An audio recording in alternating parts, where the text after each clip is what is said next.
right, welcome everyone to the Redevelopment Commission meeting on October 2nd, 2023. First item of business is roll call. Deb Hutton here. Deborah Meyerson here. Aaron, would you like to chime in that you're here? Sure. Erin Cooperman. I'm here on behalf of the MCCSC schools. All right, thank you. And Cindy Canarney here. Staff present? John Zodi with the Hand Department. Christina Finley, Hand Department. Colleen Newbill, Legal. Holly Warren, Economic and Sustainable Development. All right. Next item of business is the minutes for September 18th, 2023, and September 18th, 2023 executive summary, and September 27th, 2023 special meeting.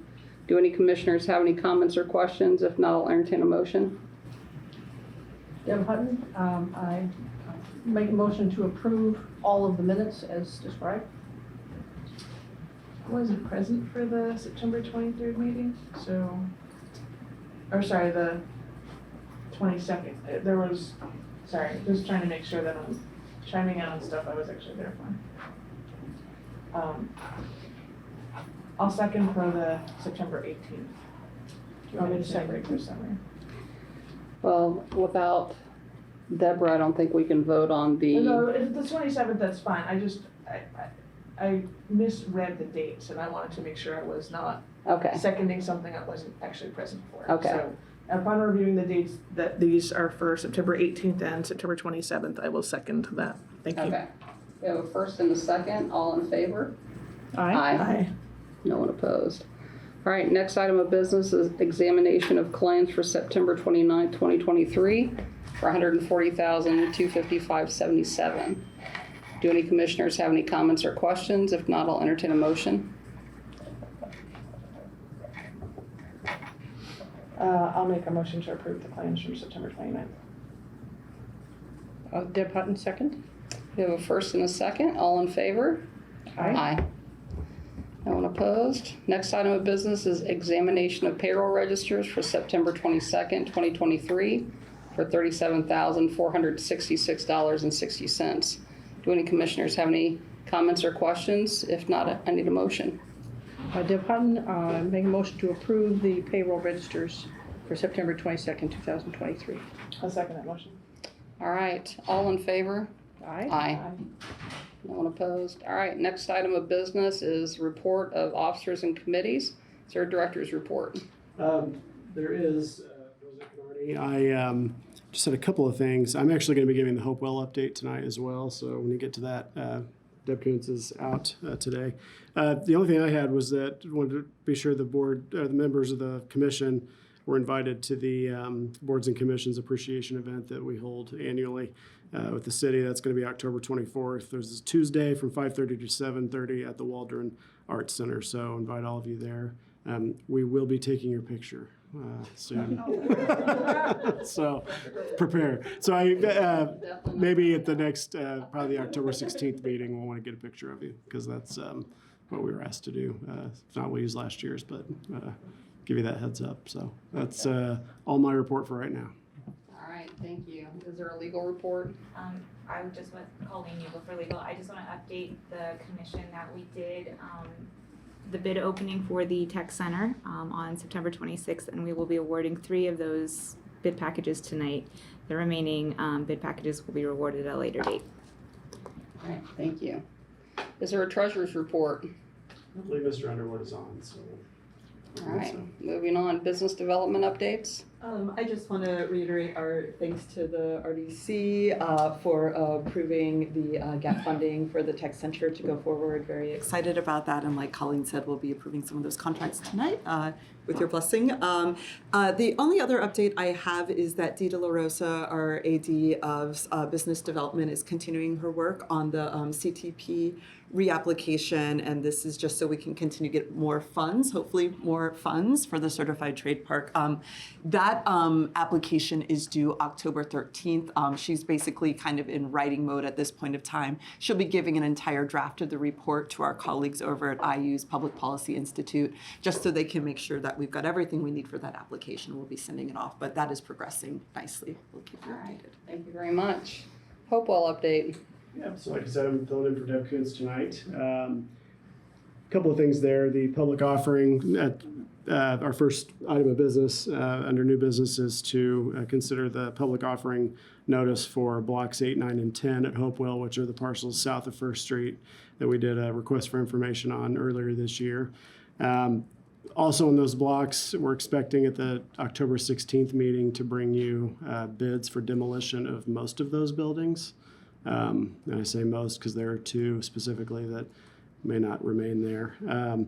Those bids are being opened, I believe, or being opened October 10th, I believe, and then we'll bring those to you the following Monday for that. We did release the request for information for blocks 1, 2, and 3, which you all should have in your inbox. That should be posted publicly as well. And the Hopewell West alley vacation. So Hopewell West at this point is considered blocks 4, 5, 6, and 7, or where the old hospital was, right? The core building and the parking garage are what's on site there right now, but those are blocks 4, 5, 6, and 7, also known as Hopewell West. And so the city council will hear on second reading the alley vacation, because there are some alleys that are in place there. They'll hear that Wednesday night and see where that result goes. Andrew Seaborn from Engineering is leading that effort for the administration. So I think that wraps it up on Hopewell, unless anyone has any questions. All right, thank you very much.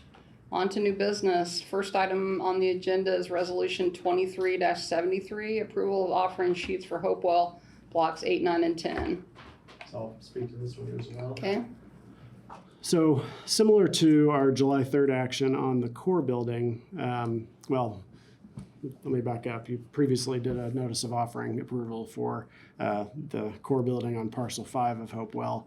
We made our decisions on July 3rd. This is the same thing for the parcels 8, 9, and 10. The offering would go out now, and the 30-day deadline would then be noon on November 1st. Colleague Heather Lacey prepared this, and we're both available for any questions if you have them. But this is obviously a legal requirement from the city that we have a public asset that we are offering. There's appraisal information in there. Respondents will be asked to submit back by November 1st at noon, and there are requirements in the notice. And I believe Heather is the contact if there are any questions about that, if any potential respondents have questions. So, yes. I asked a clarifying question.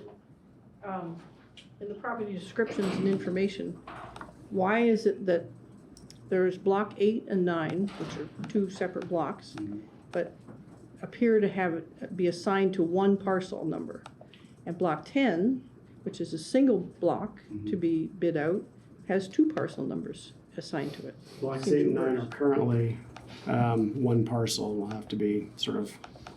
Oh, so even if two Subdivided. developers want to do each one parcel, it'd be a half parcel and a half parcel? Yeah, it's going to be split into two An A parcels, and but B or formally something. right now it's one parcel. That's why it's listed that way. Thanks. Mm-hmm. Any other questions on Resolution 23-73? I have one question, just to clarity on the process. So the offering goes out, gets opened, and then the recommendation comes back to the RDC for approval, correct? That is correct. My understanding, Heather, right? Yep. Okay, thank you. All right, any other questions from commissioners? Any comment from the public? Hi, my name is Dave Askins with the Beast Fair Bulletin, and I have a question to follow up on one that a board member raised. The description of Block 8 and Block 9 that's in the official notice says Block 8 is located south of First Street between South Fairview and Rogers Streets, which is the entire east-west expanse of the one parcel. And I think that probably the intended wording is between Jackson and Rogers Streets. So that's my question. Is that a mistake, and is it going to get corrected, or is that fine? someone had that question as well. Yeah, I think that would be a good question to answer as a follow-on. Heather and I sort of huddled before the meeting, and I think generally legally, we need to think about the parcel numbers. The descriptions, Heather, correct me if you're wrong, but I think because Jackson Street, we shouldn't rely as heavily on the geographical descriptions as we should the parcel numbers. So I don't know whether we would rely on a correction or not, commissioners and Dave, but rely on those 3 parcel numbers if people are looking at a legal description needed. The parcel the parcel numbers are what will carry the day. The descriptions they mirror what was in the request for information, and so it is a little confusing in that we refer to those areas as blocks 8, 9, and 10, so 3 parcels, but in reality, it's kind of 2 areas. It's that area C and D, and so we'll use the parcel numbers along with the opportunity to walk the property as being the way that we describe them for purposes of the public offering.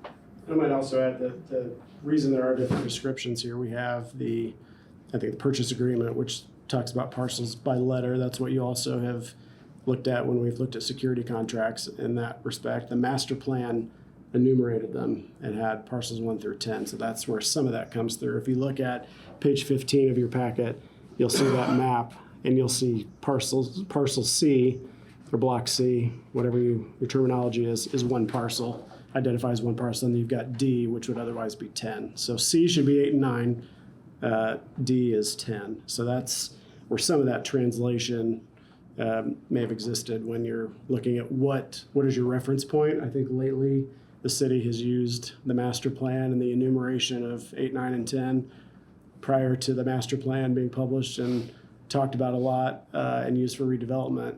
We were looking back at the purchase agreement materials, which I think had it by letter. So I don't know that, again, the street descriptions are what we should rely on there and look at the fact that 8 and 9 are 1 and 10 is the next one.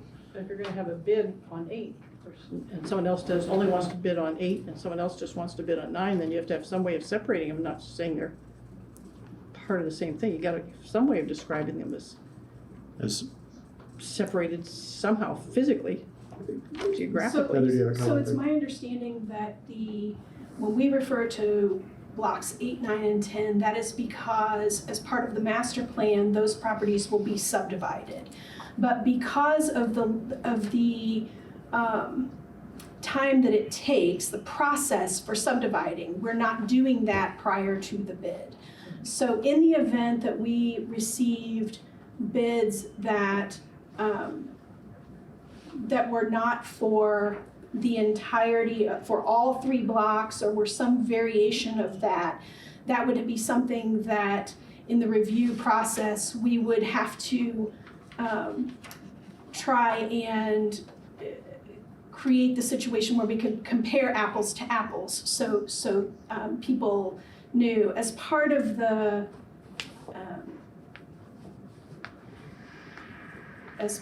public offering, the minimum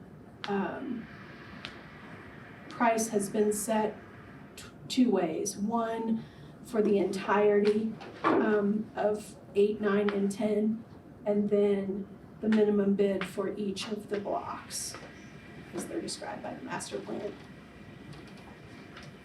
Mm-hmm. In terms of clarifying, there's 3 different ways of looking at these parcels now. We've got the lettered blocks, that's in Exhibit A.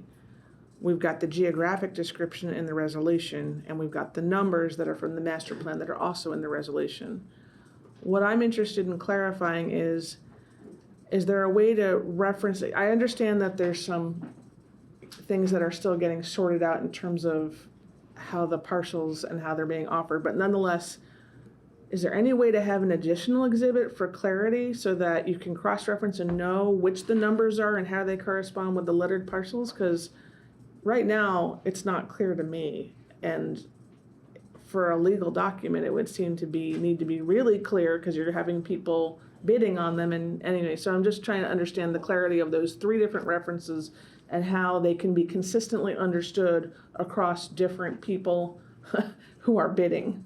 So the parcel numbers, again, will be what carries the day. That's what people will look at in the Monroe County GIS to determine where the boundaries are.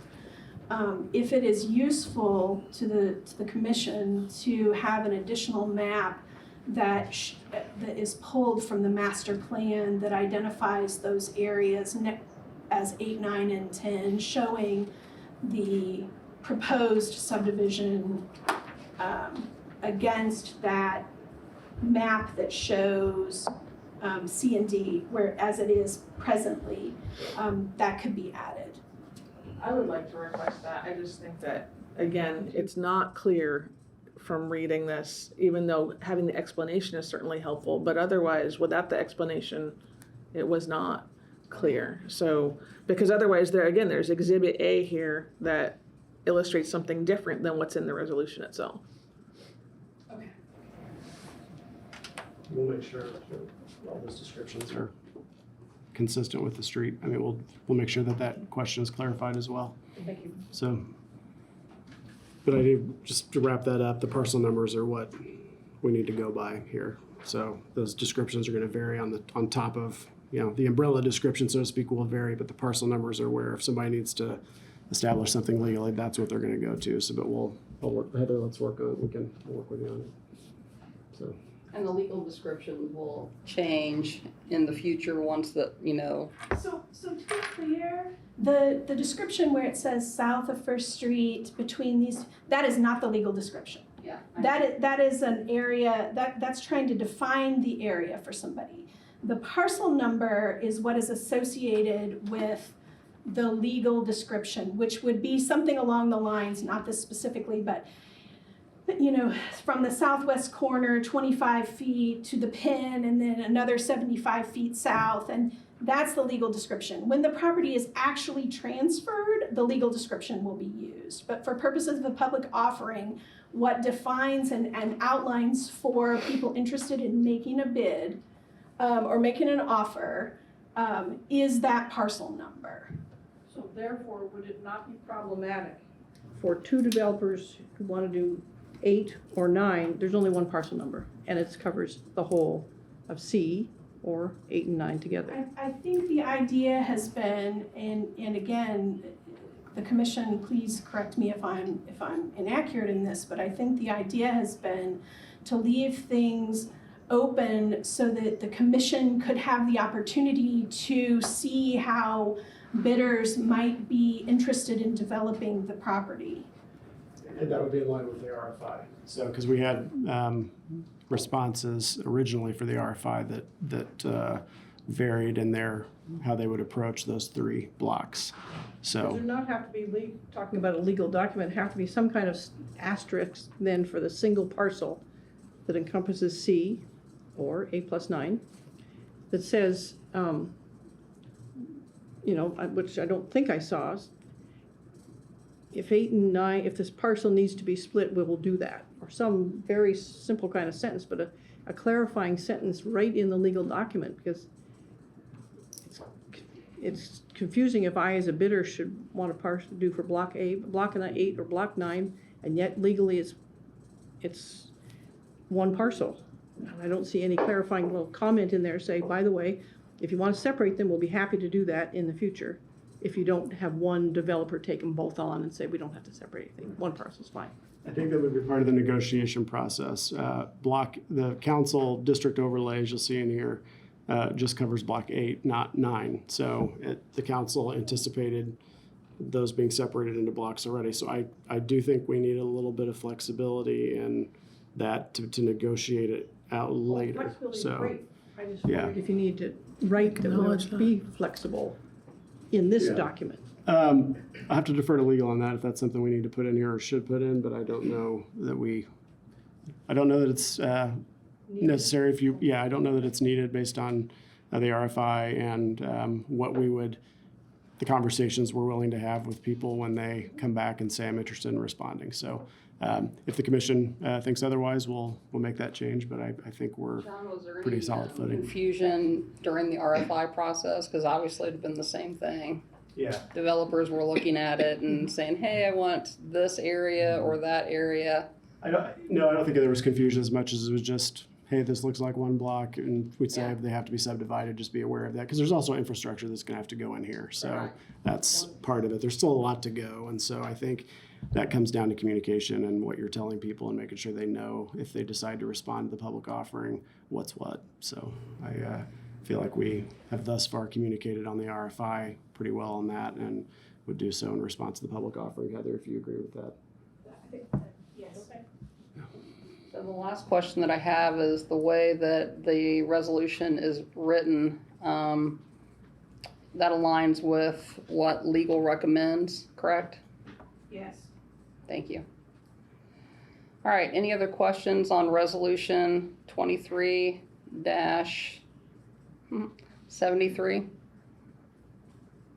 If not, I'll entertain a motion.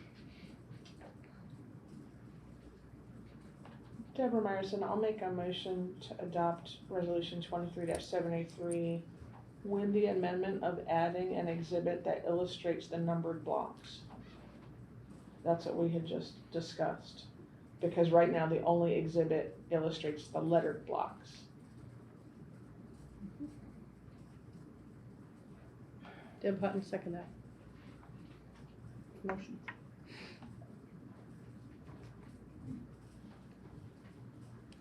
Go ahead. I'm sorry, may I ask a clarifying question, please? When you ask for another exhibit, do you mean a separate exhibit to the resolution, or do you mean you would like the map showing the numbered blocks added to the public offering, which is Exhibit A?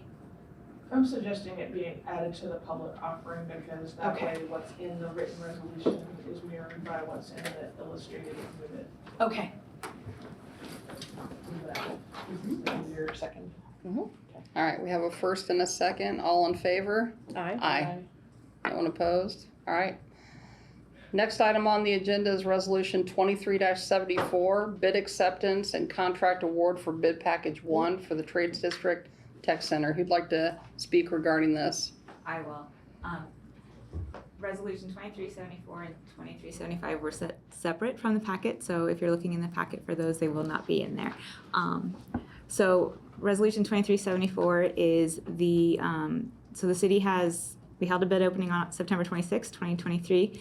We requested bids for 6 separate bid packages. This would be the award for bid package number 1, which is for the site work for the construction of the tech center in the Trades District. We received 2 bids, and we would request that the RDC approve our awarding the bid to E&B Paving LLC, who had the lowest, most responsive and responsible bid at a contract amount of $1,248,142.00. I am here to answer questions, as is John Fernandez and Chris Coley. Any commissioners have any questions on Resolution 23-74?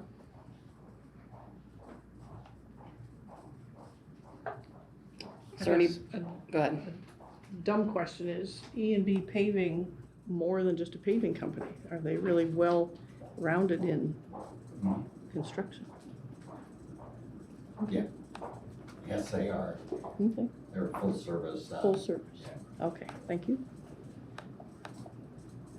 All right, any other questions from commissioners? Is there any public comment? Not hearing any, I'll entertain a motion for Resolution 23-74. Deb Hutton, I move to approve Resolution 2374. Deborah Myerson, I'll second. I have a first and a second. All in favor? All right? Aye. Anyone opposed? All right, moving on to Resolution 23-75, bid acceptance and contract award for bid packages number 2 and 4 for the Trades District Tech Center. So this one will, similar thing. This is for the general trades and the roofing contracts for the tech center. As a kind of administrative issue, originally there were 9 bid packages total. Bid packages 3, 5, and 6 were all rolled into the general trades bid package. So it is a larger bid package than we had originally anticipated. So we received 3 bids for each of those bid packages. In both cases, Building Associates was the lowest, most responsive, and responsible bidder for both. For bid package 2, they have a contract amount of $6,293,700.00. Sorry, that's the total of bid package 2. For bid package 4, which is the roofing, their contract amount would be $452,300.00, which would make the total contract amount $6,746,000.00. Again, we would request that the RDC approve the contract for Building Associates for bid packages 2 and 4. Any questions from commissioners on resolution 23-75? Sure, another clarifying question in the section at the bottom, now therefore be it resolved by the RDC, that. So number 1 makes sense, hereby accepts the base bids presented by Building Associates, which is number 2 and number 4, correctly? So then, There's a typo. I see where your question's going. well, number 2, why is EB paving in there as That is point number a 2? Copy and paste issue, so I can. That's also above. There's another copy and paste issue in the second, or the I see first the full whereas. whereas on that page. It also says E&B paving is accepted as the lowest and most responsible bidder. I can correct that and have that sent around. I'll do that after we do the other 2 resolutions. Thanks. Thank you, my apologies. Is there any need to review the actual figures to make sure that that's all correct? Just because if there's some typos, there may be others, and I'm not as familiar with the total figures. I have the bid tab in front of me and those numbers are correct. And I can send the bid tab to you all as well if you would like. I'm sorry? I can send the bid tab as well if you would like those numbers. It would be nice to have them as part of the total review, even if it's not gonna No, that's fine. necessarily hold up this resolution, but just in terms of feeling like the information that's needed is available. I can send that as well. I think let me just send that to you guys. Do you want that right now or do you want to continue and then I can send that to you after I make those corrections? For me, as long as I have it available and you've checked and confirmed the numbers are correct, I'm good with that. I just want to feel like No, all the checks and balances are in there. No, that is fine. I just don't know if you want to, I can do that right now and we can take a second or we can do the remaining 2 resolutions and then I can wrap that up really quick at the I'm end. okay with getting to the end Okay. myself. Yeah, me too. The numbers are. Thanks, John. All right, any other questions on resolution 23-75 from commissioners? Is there any comment from the public? All right, I will entertain a motion for resolution 23-75. Deborah Ryerson, I'll move for the adoption of 23-75, the bid acceptance and contract award for bid packages numbers 2 and 4 for the Trees District. With corrections as With discussed. corrections as discussed. Thank you. Deb Hutton, second. All right, we have a first and a second. All in favor? Aye. Aye. No one opposed. Resolution passes. Resolution 23-76, right of entry for access for Trades District Tech Center construction staging. Who would like to speak to this? That will be me again. That is, we are requesting a right of access to the lots surrounding the lot where the tech center will be constructed. Mostly just for the construction staging for Weddle Brothers Building Group, as well as any of their designees in the process, just to get everything obviously on the site and then as they start to build. We anticipate the construction to begin no later than October 12th. It is currently set to go on for a year, but we do have a request that if we need to amend those times, we'll come back to the RDC for that as well. And there's a map attached as well to the right of entry that will show you the lots that would be part of that right of entry. All right, any commissioners have questions on resolution 23-76? Any public comment? I'll entertain a motion for Resolution 23-76. Deb Hutton, I make a motion to approve Resolution 2376 as written. Deborah Meyerson, I'll second. We have a first and a second. All in favor? Aye. No one opposed. Resolution passes. Next item on the agenda is Resolution 23-77, right of entry for access to 627 North Morton Street for Trades District Tech Center Field Office. Once more, that's me. So we are requesting the right of access. The RDC owns the building and the property located at 627 North Morton Street.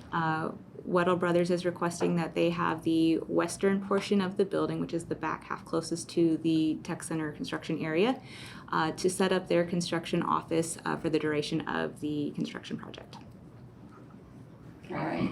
Any commissioners have questions on Resolution 23-77? Any comment from the public? Not hearing any. I'll entertain a motion on Resolution 23-77. Deborah Meyerson, I'll make a motion to adopt resolution 23-77 for right of entry access. Deb Hutton, second. We have a first and a second. All in favor? Aye. No one opposed. Resolution passes. Next item on the agenda is any business or general discussion. Not hearing any. I'll entertain a motion to adjourn. So moved, Deb Hutton. Second. All right. Good night, everyone. Thank you.